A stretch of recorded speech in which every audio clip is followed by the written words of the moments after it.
देखिए, आज 14 फरवरी 2025, जिसे ज़्यादातर प्रेमी जोड़े या जो शादी के बंधन में बंध चुके हैं वह सभी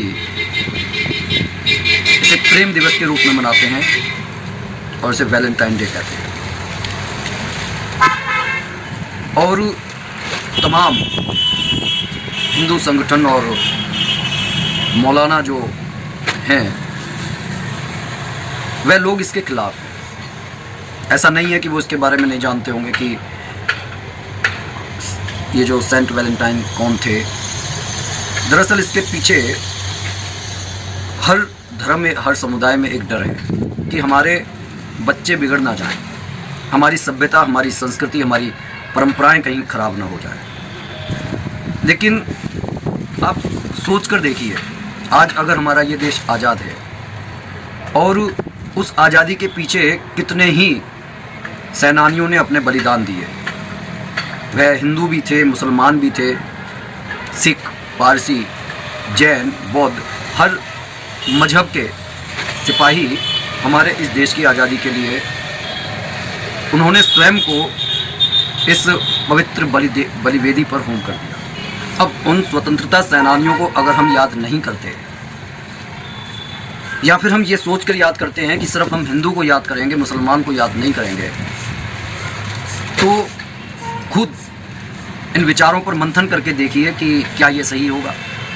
आई थिंक इट्स रॉन्ग। बिल्कुल उसी तरह से रोम में एक राजा था क्लॉडियस, और वह इस बात पर भरोसा करता था कि अगर लोग, कोई आदमी शादी करता है तो उसकी बुद्धि खराब हो जाती है और उसका शरीर कहीं का नहीं रहता, और वह चाहता था कि उसका जो रोम साम्राज्य है वो अक्षुण्ण बना रहे।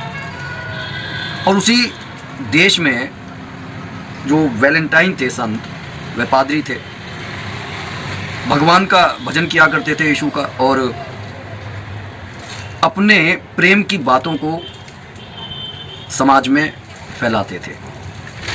इस बात से क्लॉडियस खुश नहीं था। उसने उनके खिलाफ फरमान जारी किया। क्योंकि जब क्लॉडियस ने कहा कि भाई अपने ये जो प्रेम को आप समाज में फैला रहे हो, इससे गंदगी फैल रही है, लोगों की बुद्धि खराब हो रही है, तो आप इस कार्य को यहीं पर रोक दो। उसने कहा कि प्रभु खुद चाहते हैं कि प्रेम को बढ़ावा मिले। जिसके हृदय में प्रेम नहीं है वहाँ पर प्रभु भी निवास नहीं करते।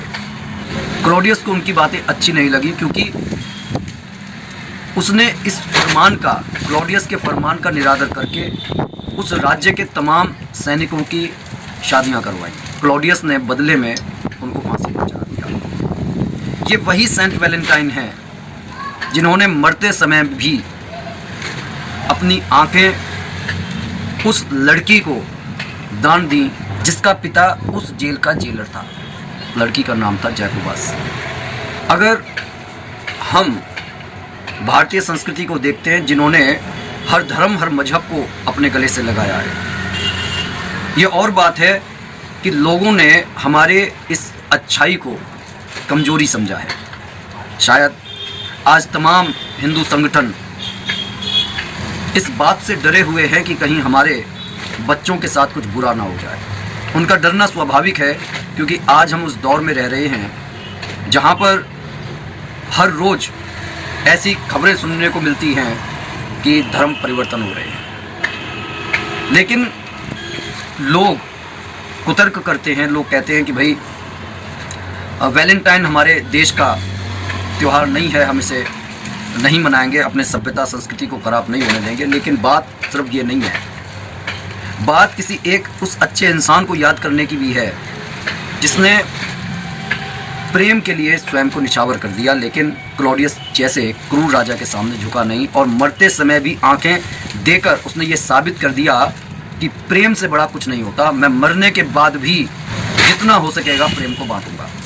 हालांकि तमाम संगठन कहते हैं कि क्या एक दिन ही भरपूर प्रेम बांटा जाता है?